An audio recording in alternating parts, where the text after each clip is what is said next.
اتبعوا ما انزل الیکم من ربکم ولا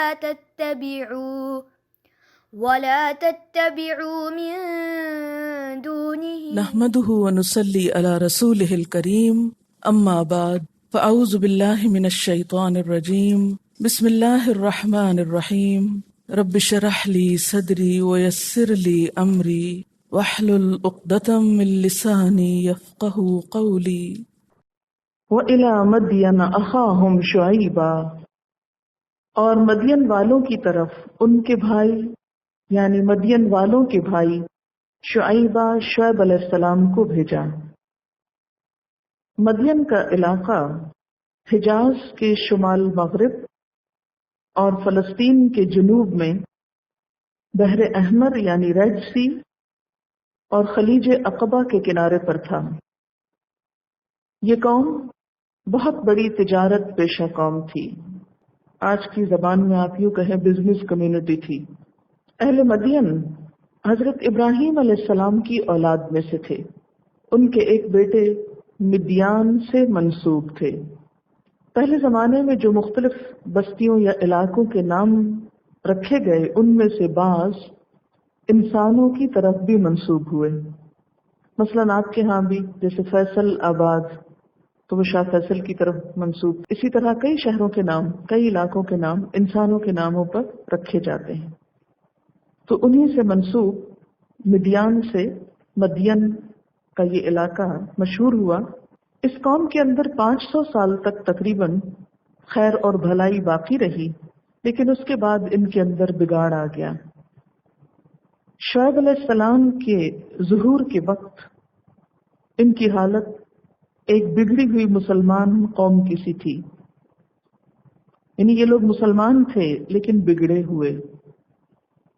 یہ وضاحت میں اس لیے کر رہی ہوں کہ ہم اپنے ساتھ ان واقعات کو کمپیئر کریں، اپنے آپ کو ان چیزوں کے ساتھ کمپیئر کر کے دیکھیں کہ ہم بھی اپنے آپ کو مسلمان کہتے ہیں، مسلمانوں کی نسل کہتے ہیں، کہیں ایسا تو نہیں کہ یہی خرابیاں ہمارے معاشرے کے اندر ہوں، ہم بھی وہی کچھ کر رہے ہوں۔ کیونکہ اس واقعے کے بعد اللہ تعالیٰ پھر سب کو خطاب کر کے کہتے ہیں کہ بستیوں والے اللہ کے عذاب سے بے خوف ہو گئے ہیں کہ انہوں نے پچھلی قوموں جیسے واقعات اور حالات کو دیکھ کے عبرت نہیں پکڑی اور اپنی اصلاح نہیں کرتے۔ کیا وہ سمجھتے ہیں کہ ان پہ عذاب نہیں آ سکتا؟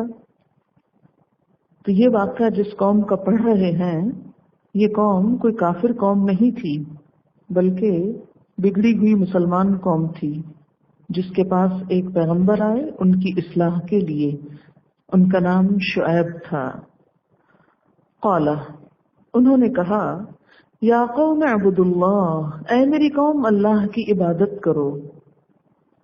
وہ تو مسلمان تھے، پھر ان کو مزید عبادت کی بات کیوں کی گئی؟ اس لیے کہ عبادات انسان کے نفس کی اصلاح کا ذریعہ ہوتی ہیں۔ مثلا اگر ہم نماز پڑھتے ہیں تو یہ ہمارے اندر ایک روحانیت پیدا کرتی ہے، ایمان مضبوط پیدا کرتی ہے، ہمیں طہارت کا ایک تصور دیتی ہے، اللہ سے تعلق مضبوط کرتی ہے۔ تو اللہ کی عبادت اللہ سے تعلق مضبوط کرنے کا ذریعہ ہے، اور جب اللہ سے تعلق مضبوط ہو جاتا ہے تو انسان اللہ کے ڈر سے اللہ کے بندوں کے حقوق ادا کرنے کے قابل ہوتا ہے۔ بندوں کے ساتھ مخلصانہ معاملہ، بندوں کے ساتھ وہی معاملہ جو انسان اپنے لیے چاہتا ہے، صرف اسی وقت کر سکتا ہے جب اس کے دل میں حقیقی معنوں میں اللہ کا خوف ہو۔ اگر وہ نہیں تو صرف اسی وقت بھلائی کرے گا جب اس بھلائی میں اس کا اپنا کوئی مفاد ہوگا، اور جب وہ مفاد نہیں ہوگا تو اس کا اخلاق زیرو پہ آ جائے گا۔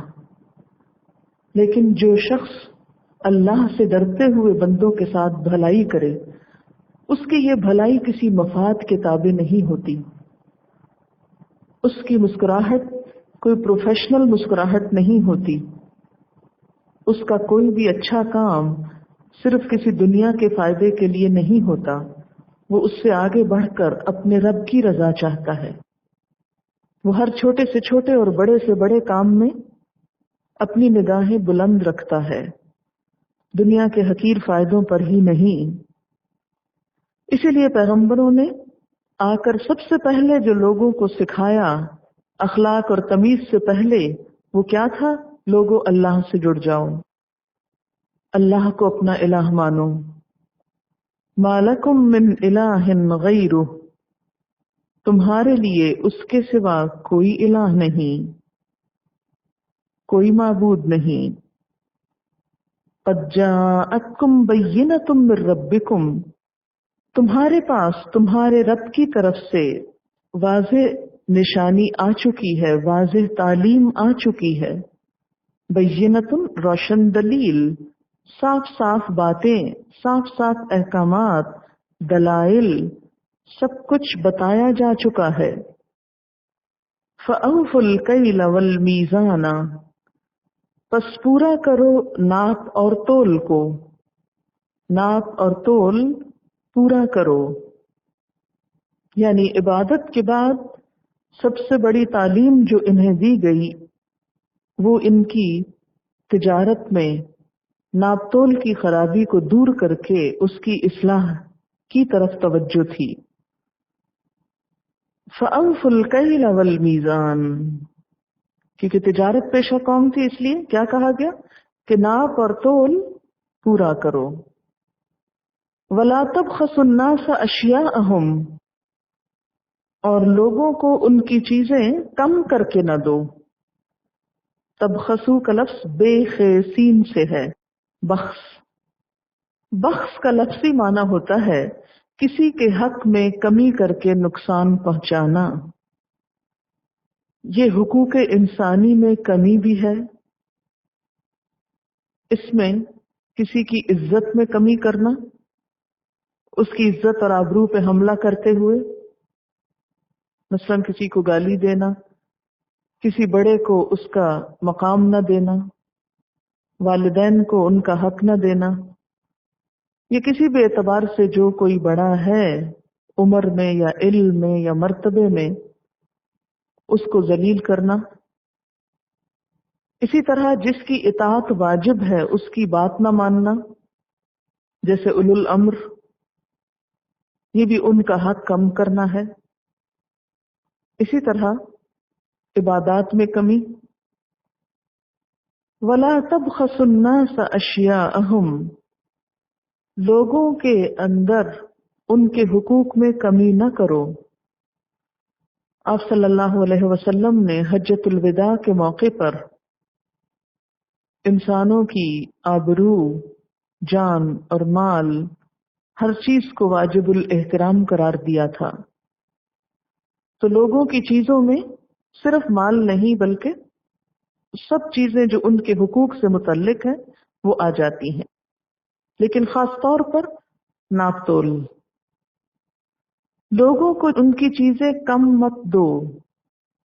وَلَا تُفْسِدُوا فِي الْأَرْضِ، اور زمین میں فساد نہ کرو. بعد اصلاحها، اس کی اصلاح کے بعد. زمین کی اصلاح ہونے کے بعد اس میں فساد نہ کرو. اصلاح کب ہوتی ہے؟ جب ہر ایک کو اس کا حق ملتا ہے. اور بگاڑ کب آتا ہے؟ جب صاحب حق کو اس کا حق نہیں دیا جاتا، تو اس سے معاشرے کے اندر فساد برپا ہوتا ہے. زمین پر انسان کی آبادی اصلاح کے ساتھ ہوئی، لوگوں نے اس میں بگاڑ پیدا کیا. اور زمین سے مراد صرف مٹی نہیں ہے یہاں، بلکہ اس پر رہنے والے لوگ ہیں. ذالکم خیر لکم، یہ بات تمہارے حق میں زیادہ بہتر ہے. ان کنتم مؤمنین، اگر تم ایمان لانے والے ہو، یعنی اگر واقعی تم مومن ہو، اپنے آپ کو مسلمان کہتے ہو، تو پھر تمہیں ان حقوق کا خیال رکھنا ہوگا. آپ دیکھیے کہ ہم بھی اپنے آپ کو مسلمان کہتے ہیں، لیکن آپ کسی دکان پہ چلے جائیں، آپ بے خوف نہیں ہو سکتے کہ آپ نے جو مانگا ہے وہ آپ کو صحیح طور پر مل جائے گا. مثلاً بعض اوقات آپ کوئی آرڈر دیتے ہیں کسی چیز کا، اس سے پہلے جو آپ کو سیمپل دکھایا جاتا ہے وہ کچھ اور ہوتا ہے، اور جو چیز تیار کر کے دی جاتی ہے وہ کچھ اور ہوتی ہے. پیسے پورے لے لیے جاتے ہیں اور حق پورا ادا نہیں کیا جاتا. مثلاً کسی بھی شعبے میں آپ چلے جائیں، ہمارے دفتروں میں لوگ تنخواہ پوری لیتے ہیں، بلکہ ان کا مطالبہ یہ ہوتا ہے کہ بونس بھی ملے اور انکم ٹیکس بھی نہ دینا پڑے. لیکن کام کے اوقات میں کبھی اخبار پڑھی جا رہی ہے، کبھی چائے پی جا رہی ہے، کبھی گھر میں ٹیلی فون ہو رہے ہیں، گھنٹوں فون پہ بات ہو رہی ہے، اور صرف ٹائم کل کیا جا رہا ہے. اب مہینے کے آخر میں ایسے لوگ جب تنخواہ لیتے ہیں تو وہ کس چیز کی لیتے ہیں؟ دفتر میں وقت پاس کرنے کی، کہ ہم آئے تھے اور دن گزار کے چلے گئے، ہمیں اس سے کوئی غرض نہیں کہ کام ہوا ہے یا نہیں. ٹھیک ہے، جس عوام کے ٹیکس سے وہ تنخواہ جا رہی ہے وہ دنیا میں تو شاید بدلہ نہ لے سکیں، لیکن قیامت کے دن ضرور پوچھیں گے، اور ضرور ہر حق والے کو اس کا حق دلوایا جائے گا. جن لوگوں کے معاملات میں بے وجہ تاخیر کی جاتی ہے، جن کاموں کو ٹال مٹول سے پورا نہیں کیا جاتا، دنیا میں بسا اوقات ایسے مظلوم کہیں بھی فریاد رسی نہیں کر سکتے، اور لوگ اپنی اتھارٹی یا اپنے سٹیٹس کا فائدہ اٹھاتے ہوئے دوسروں کو اس کے حق سے محروم کر دیتے ہیں. لیکن قیامت کے دن اللہ کے ہاں تو ان سب چیزوں کا حساب دینا ہوگا. اسی طرح کھانے پینے کی چیزوں میں ملاوٹ، اصل چیز کم اور نقل زیادہ، کسی بھی چیز کے اندر، مثلاً کپڑا ہے ناپا جا رہا ہے اس میں کمی، دودھ ہے اس میں پانی ملا دینا. تو ظاہر ہے کہ ایک خریدار پانی کے پیسے تو نہیں دے رہا آپ کو، اگر اسے پانی ملانا ہے تو وہ گھر میں جا کے ملا لے گا اور اسے اس کے لیے پیسے خرچ کرنے کی ضرورت نہیں. لیکن اگر کوئی شخص دودھ کہہ کے بیچتا ہے لیکن پیسے اس میں سے پانی کے بھی لے رہا ہے تو یہ سراسر ایک ظلم ہے، زیادتی ہے. اور اسی کمی کے کرنے والوں کے لیے سورۃ المطففین میں کیا فرمایا؟ ویل للمطففین، ہلاکت ہے، بربادی ہے، تباہی ہے ناپ تول میں کمی کرنے والوں کے لیے. تو یہاں پر کیا فرمایا کہ وَلَا تَبْخَسُوا النَّاسَ أَشْيَاءَهُمْ، اور لوگوں کو ان کی چیزیں کم مت دو، یعنی جو ان کا حق بنتا ہے وہ پورا دو. کوئی امانت رکھوا گیا ہے تو پوری پوری لوٹاؤ. پیسوں کی گنتی میں کمی نہ کرو، تولنے میں، گننے میں، ناپنے میں، کسی بھی چیز میں. وَلَا تَقْعُدُوا بِكُلِّ صِرَاطٍ، اور نہ تم بیٹھو ہر راستے پر. تُوعِدُونَ، تم ڈراتے ہو، وعید سے ہے. وَتَصُدُّونَ عَن سَبِيلِ اللَّهِ، اور اللہ کے راستے سے روکتے ہو. یہاں ہر راستے پہ بیٹھنے سے ایک مراد لی گئی ہے کہ ناجائز ٹیکس کے لیے جو چنگیاں قائم کی جاتی ہیں وہ مت قائم کرو، لوگوں کو امن امان سے گزرنے دو. دوسرا معنی کیا ہے؟ ان کے قافلے مت لوٹو، راہ گیروں پر حملے مت کرو. اسلام میں راستے کا بھی حق ہے. ایک حدیث میں آتا ہے کہ آپ صلی اللہ علیہ وسلم نے لوگوں کو راستے میں بیٹھنے سے منع کیا، تو لوگوں نے بتایا کہ ہمارے پاس اور کوئی بیٹھنے کی جگہ نہیں، اس لیے ہمیں مجبوراً یہاں بیٹھنا پڑتا ہے. تو آپ نے فرمایا اگر کوئی چارہ نہیں تو پھر راستے کو اس کا حق دو، اپنی نگاہیں جھکا کے رکھو، یہ نہیں کہ جو گزر رہا ہے اس کو گھورتے چلے جاؤ. اسی طرح سلام کا جواب دو، کیونکہ گزرتے شخص کو لازم ہوتا ہے کہ وہ بیٹھے ہوئے کو سلام کرے. اور اسی طرح کسی کے لیے اذیت کا سبب نہیں بننا چاہیے، راستے میں بیٹھ کر، راستہ روک کر، خاص طور پر ایسا راستہ جو کسی کی گزرگاہ ہو.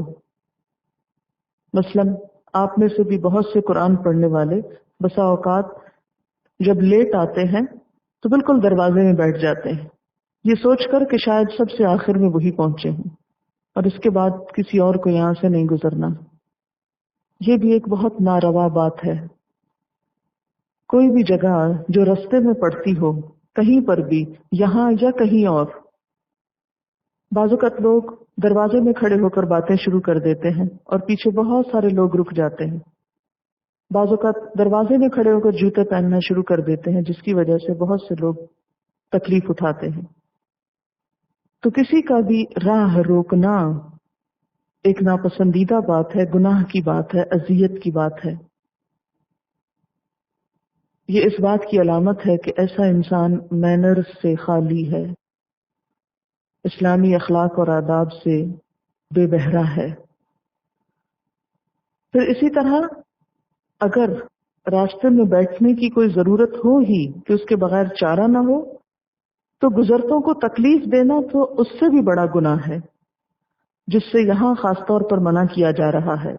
وَلَا تَقْعُدُوا بِكُلِّ صِرَاطٍ تُوعِدُونَ، نہ بیٹھو ہر راستے پر کہ تم ڈراتے ہو لوگوں کو، یعنی ڈاکے چوری وغیرہ کے لیے بیٹھنا بھی مراد ہو سکتا ہے۔ اور خاص طور پر وَتَصُدُّونَ عَن سَبِيلِ اللَّهِ، تم روکتے ہو اللہ کے راستے سے۔ من آمن بِهِ، جو بھی اس پہ ایمان لایا، یعنی اگر اس مقصد کے لیے کسی ایسے راہ پہ بیٹھ جائے کوئی کہ جو بھی کوئی گزرے اسے روکا جائے، مسجد کے راستے پہ بیٹھ جائے، کسی دین کے کام کے راستے پہ بیٹھ جائے اور جو گزرے اس کو بہکائے کہ ادھر اندر نہ جانا، یہاں نہ جانا، تصدون عن سبیل اللہ، اور عام طور پر بھی اللہ کے راستے سے روکنا، نہ صرف یہ کہ راستے پہ بیٹھ کے راستے سے روکنا، بلکہ اس کے علاوہ بھی عام روزمرہ زندگی میں لوگوں کو خدا کے دین سے دور کرنا۔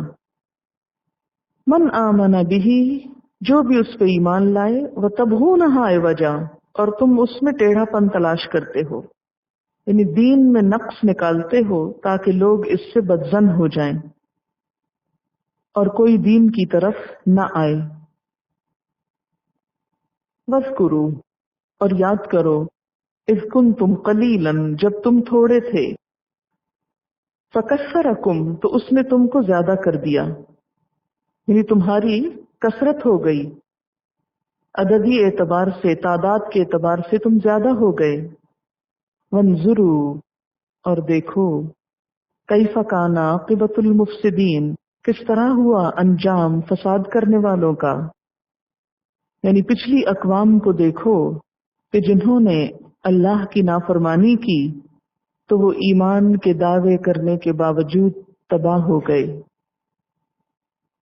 اور یہ کس طرح ہو سکتا ہے کہ ایک قوم کو تو اللہ اس کی نافرمانی پہ برباد کر دے اور تم جیسوں کو صرف کلمہ پڑھنے کی بنا پر چھوڑ دے۔ اگر پچھلی قومیں برباد ہوئیں تو آج بھی یہ ہو سکتا ہے اگر تم نے اپنی ذمہ داری پوری نہ کی۔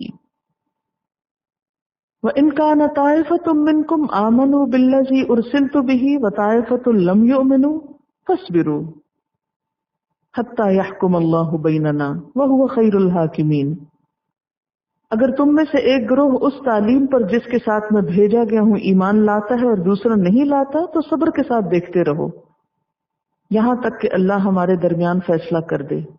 کس بات کا فیصلہ؟ کہ کسے باقی رہنا ہے، کون حق پر ہے، اور وہی سب سے بہتر فیصلہ کرنے والا ہے۔ قال الملأ الذین استکبروا من قومہ، تو اس کی قوم میں سے جن لوگوں نے تکبر کیا، بڑے بن بیٹھے سرداروں میں سے، انہوں نے کہا لَنُخْرِجَنَّكَ يَا شُعَيْبُ وَالَّذِينَ آمَنُوا مَعَكَ مِنْ قَرْيَتِنَا، کہ اے شعیب ہم تجھے اور ان لوگوں کو جو تیرے ساتھ ایمان لائے ہیں اپنی بستی سے نکال دیں گے، یعنی ہمیں نصیحتیں نہ کرو ورنہ ہم تمہیں یہاں ٹھہرنے نہ دیں گے۔ أَوْ لَتَعُودُنَّ فِي مِلَّتِنَا، یا تم کو ضرور ہماری ملت میں واپس آنا ہوگا، یا تو ہمارے ہی طریقوں پر چلو، یہ نصیحتیں بند کر دو، یا پھر یہاں سے چلے جاؤ، اس بستی کو چھوڑ دو۔ قال اولو كنا كارهين، وہ بولے، شعیب علیہ السلام نے جواب دیا کیا ہم راضی نہ بھی ہوں تو زبردستی ہمیں واپس پھیر لو گے؟ اگر ہم نہ بھی چاہیں تو تم ہمیں اپنے طریقوں پہ لے آؤ گے؟ قد افترینا علی اللہ کذبا، ہم نے تو پھر اللہ پہ جھوٹ گھڑا، ان ادنا فی ملتکم، اگر ہم تمہاری ہی ملت میں واپس پلٹ جائیں، بعد اذ نجانا اللہ منہا، اس کے بعد کہ اللہ نے ہم کو نجات دی، یعنی اللہ نے ہمیں صحیح راستہ دکھایا، تو ہدایت پا کر صحیح راستہ دیکھ کر صرف تمہارے خوف کی وجہ سے ہم اس کو چھوڑ دیں؟ اگر ہم چھوڑ دیں تو اس کا مطلب یہ ہے کہ ہم جو کچھ کہتے تھے وہ جھوٹ تھا۔ قد افترینا علی اللہ کذبا ان ادنا فی ملتکم بعد اذ نجانا اللہ منہا وما یکون لنا ان نعود فیہا الا ان یشاء اللہ ربنا، اور ہمارے لیے یہ جائز ہی نہیں کہ ہم اس میں پلٹ جائیں مگر یہ کہ اللہ چاہے جو ہمارا رب ہے۔ ہاں اگر اللہ نے چاہا تو پھر تو کچھ بھی ہو سکتا ہے، ورنہ ہماری واپس پلٹنے کی کوئی مرضی نہ تھی۔ وسع ربنا کل شیء علما، وسیع ہے ہمارا رب ہر چیز پر علم کے اعتبار سے، ہمارے رب کا علم ہر چیز پر چھایا ہوا ہے۔ علی اللہ توکلنا، ہم نے اللہ پر بھروسہ کیا، تمہاری ان اذیتوں، باتوں اور تکلیفوں کے مقابلے میں ہم نے اللہ کی ذات پر بھروسہ کیا۔ ربنا افتح بیننا وبین قومنا بالحق وانت خیر الفاتحین، اے ہمارے رب ہمارے درمیان اور ہماری قوم کے درمیان حق کے ساتھ فیصلہ کر دے، اور تو بہترین فیصلہ کرنے والا ہے۔ وقال الملأ الذین کفروا من قومہ، اور ان لوگوں نے کہا جو بڑے تھے اس کی قوم میں سے جنہوں نے کفر کیا تھا، عام لوگوں سے کہا لئن اتبعتم شعیبا، اگر تم نے شعیب کی پیروی کر لی، انکم اذا لخاسرون، تو بے شک تم تب البتہ نقصان اٹھا جاؤ گے۔ اس سے کیا پتہ چلتا ہے کہ لوگوں کی نظر میں فائدہ صرف دنیا کا فائدہ ہوتا ہے۔ اسی لیے شعیب علیہ السلام کی تعلیم جو ایک پائیدار خوشیوں کی حامل تھی، آخرت کا فائدہ بتاتی تھی، وہ ان کی سمجھ میں نہ آتا تھا۔ ان کا خیال یہ تھا کہ شعیب علیہ السلام جس ایمانداری کا سبق تم کو دے رہے ہیں، اگر ان کو تم مانو گے تو یقیناً تباہ ہو جاؤ گے، تمہارے کاروبار ٹھپ ہو جائیں گے، تمہاری تجارت نہ چلے گی، کیونکہ ان کے خیال میں اگر ہم سچائی کے پابند ہو جائیں اور کھرے سودے کرنے لگے اور چنگیاں لینا بند کر دیں تو پھر ہماری دنیا تو اس طرح نہیں گزرے گی جس طرح اب ہم گزار رہے ہیں۔ یہ بات صرف اس دور میں نہیں، ہر دور کے بڑے یہی کہتے ہیں۔ بسا اوقات خود بڑا بننا دوسروں کو چھوٹا کرنے کی قیمت پر ہوتا ہے۔ اسلام جو ہر ایک کو اس کا حق دلوانا چاہتا ہے، تو دوسرے لوگوں کو ان کے حقوق دینے میں بسا اوقات بڑوں کی بڑائی پر زد پڑتی ہے، جس پر بڑے خوش نہیں ہوتے، اور پھر وہ بڑے ہر اصلاح اور دین کے پیغام کو اپنے حق میں نقصان دہ سمجھتے ہیں، اپنے مفادات کے خلاف سمجھتے ہیں۔ عام طور پر بھی آپ دیکھیں کہ لوگ دین سے کیوں بھاگتے ہیں، کبھی سوچا آپ نے؟ کیوں دین کی طرف نہیں آنا چاہتے؟ کیا وجہ ہے اس میں؟ کہ دین کچھ قربانی مانگتا ہے، دین دوسروں کو ان کا حق دلواتا ہے، اس کے لیے پھر ہمیں اپنا آپ مارنا پڑتا ہے۔ ہم کیا چاہتے ہیں کہ سب کا حق چھین کر اپنی طرف کھینچ لیں، اور دین کیا چاہتا ہے کہ سب کو ان کا حق دو، خواہ خود بھوکے ہی کیوں نہ ہو۔ تو بہت سے لوگ اس راستے کو اپنے لیے مشکل راستہ پاتے ہیں، اس لیے وہ دین کے نام سے ہی بھاگنے لگتے ہیں۔ لیکن بات یہ ہے کہ دین سے بھاگ کر کوئی شخص کبھی نجات کیسے پا سکا؟ کیونکہ بہت دفعہ ایسے ہوتا ہے کہ اللہ تعالیٰ ایسے نافرمانوں کو دنیا میں ہی پکڑ لیتا ہے، جیسے کہ اس قوم کو پکڑ لیا گیا جنہوں نے شعیب علیہ السلام کی ایک بات نہ مانی۔ اور انہیں جھٹلا دیا. اور نہ صرف یہ کہ ان کے بڑے خود پیچھے رہے بلکہ آگے جانے والوں کو بھی روکا، اور دین میں نقص نکال نکال کر دوسروں کو بھی بدظن کیا، بدگمان کیا کہ یہ دین عمل کے لائق نہیں. نتیجہ کیا ہوا؟ فَأَخَذَتْهُمُ الرَّجْفَةُ، ان کو ایک زلزلے نے پکڑ لیا. رجفہ ہوتا ہے زور زور سے ہلنا کسی چیز کا. ایک صورت میں آتا ہے یوم ترجف الراجفہ، جس دن ہلا مارے گا زلزلے کا جھٹکا. اس قوم پر لگتا ہے ایک سے زیادہ عذاب آئے، اسی لیے سورۃ ہود میں صیحہ کا لفظ آتا ہے، ایک زور کی چیخ ہوئی. سورۃ شعراء میں یوم الظلہ کا لفظ آتا ہے، سائے کا دن. کہتے ہیں کہ بہت گرمی کا وقت تھا تو اتنے میں بادل جمع ہونا شروع ہوا، سب لوگ اس کے نیچے آ گئے کہ خوب یہاں بارش برسے گی، تو آگ برسنے لگی. تو یوں لگتا ہے کہ جیسے آگ برسی، چیخ اٹھی، زلزلہ آیا، اور بیک وقت ایک کے بعد ایک چیز آ کر ان کی تباہی کا سبب بن گئی. فَأَخَذَتْهُمُ الرَّجْفَةُ فَأَصْبَحُوا فِي دَارِهِمْ جَاثِمِينَ، تو انہوں نے صبح کی اپنے ہی گھروں میں اوندھے پڑے کے پڑے. اور یہ بتانا مقصود کیا ہوتا ہے دراصل کہ کوئی شخص اللہ سے بھاگ نہیں سکتا. مثلا آپ طوفانوں کو روک لیجئے کہ بند باندھ لیں، سیلاب نہ آئے، بارش سے بچنے کے انتظام کر لیں، دھوپ سے بچنے کے کر لیں، بیماریوں سے بچنے کے انتظام کر لیں. زلزلوں سے کیسے بچ سکتے ہیں؟ بسا اوقات ایسی عمارتیں بنائی جاتی ہیں لیکن کئی دفعہ وہ بھی کام نہیں دیتی، اور ہر شخص ایسی عمارتوں میں رہ بھی نہیں سکتا. آپ کو پتا جس زمین کے اوپر ہم بیٹھے ہوئے اس کے اندر کتنی آگ ہے، کتنا لاوا ابل رہا ہے. اس کا جو انر کور ہے، اندر کا حصہ ہے، اس میں اتنی شدید آگ ابل رہی ہے ہر وقت. خدا نہ خواستہ کسی وقت تھوڑا سا بھی کریک ہو تو وہ اوپر تک اچھل کے آ جائے گا. تو ہم تو خطرے والی چیز کے اوپر بیٹھے ہوئے ہر وقت. ایک چیز سے بچ گئے تو دوسری میں پکڑے نہیں جا سکتے، پکڑے جا سکتے ہیں. اللہ سے کون بھاگ سکتا ہے؟ قُل لَن يَنفَعَكُمُ الْفِرَارُ إِنْ فَرَرْتُم مِّنَ الْمَوْتِ أَوِ الْقَتْلِ، ہرگز تمہیں فائدہ نہ دے گا بھاگنا اگر تم بھاگو بھی موت سے یا قتل سے. تو ایسے موقعوں پر انسان کو امن کے ساتھ، سکون کے ساتھ ایک جگہ پہ بیٹھے رہنا چاہیے، یا اگر چلے بھی تو امن امان کے ساتھ اللہ کا ذکر، سب سے پہلے تو اللہ کا ذکر کرنا چاہیے. چیخ پکار اور رونا دھونا اور بھاگ دوڑ اور ہائے ہو کی بجائے اللہ کو پکارنا چاہیے، صبر سے کام لینا چاہیے، اور کوئی ایسی حرکت نہیں کرنی چاہیے کہ جس سے معاملات اور خراب ہوں. وآخر دعوانا ان الحمد للہ رب العالمین. سبحانک اللہم وبحمدک نشہد ان لا الہ الا انت نستغفرک ونتوب الیک. السلام علیکم ورحمۃ اللہ وبرکاتہ.